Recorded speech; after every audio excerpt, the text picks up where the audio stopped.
volíem, crec que és obligat, fer una valoració de la manifestació multitudinària que va haver a Palma en defensa de la llengua i en contra de la política lingüística del govern.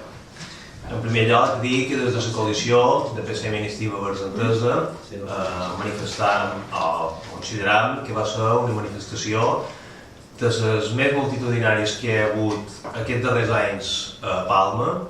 No entrarem en una guerra de xifres, si van ser 18.000 o van ser 50.000, el que sí que tenim ben clar és que hi havia molta de gent, de totes les edats i molt transversal. La veritat és que aquesta és la primera qüestió que volíem incidir. Se tracta d'una manifestació que va aplegar gent molt diversa i tots i totes amb un missatge molt clar, que era de l'estima a la nostra llengua. A la nostra llengua i a la nostra cultura. A partir d'aquí, jo crec que el més important de tot és quina és la reacció que tindrà el govern del senyor Bauzá. El govern del senyor Bauzá ara pot tenir dues reaccions. Una, mirar cap a l'altra banda, seguir en les cocades posades, seguir fent cas en els seus sectors més radicals i no rectificar ni canviar en res la seva política lingüística. L'altra possibilitat és obrir el diàleg, recuperar el consens i, per tant, a partir d'aquí obrir una nova via, com dic, de 25 anys de consens que se romp ara unilateralment per part del Partit Popular. Lo lògic, lo intel·ligent seria aquesta segona via des del nostre punt de vista.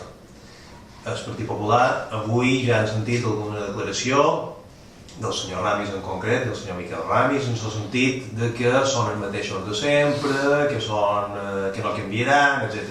Bueno, la veritat és que si ha de saber que ha d'anar per aquí el Partit Popular, volen recordar, primer, que la majoria absoluta no dona patent d'acords per fer qualsevol cosa, segon, que les polítiques del Partit Popular ja han començat a tenir alguna contestació, i ho hem vist a les eleccions andaluses, on les enquestes que els donaven aquesta majoria absoluta tan clara ja han canviat, i per tant demanàvem al senyor Bauzá i al Partit Popular seny, responsabilitat i sobretot que en temps com aquests recuperi el consens. Ahir hi havia una qüestió que se comentava molt dins la manifestació, o dues. Una, que la veritat és que després de tant d'anys, haver de tornar a sortir al carrer per defensar la nostra llengua i la nostra cultura era mal d'entendre i mal de creure. Que haguéssim hagut de fer tantes passes enrere en tan poc temps. Era mal de creure.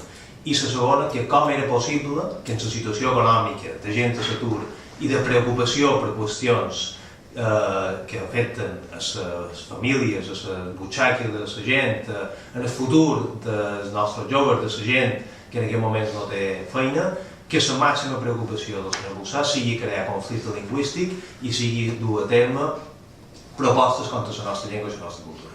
Per tant, com dic, crec que està obligat el govern del senyor Bauzá a fer un gir amb aquesta situació, a rectificar, a canviar i també a escoltar aquests milers de mallorquins i mallorquines que ahir van sortir al carrer i tots aquells que no van poder sortir al carrer i tots aquells també de Menorca, d'Eivissa i de Formentera que també se senten atacats i que esperen que hi hagi un canvi.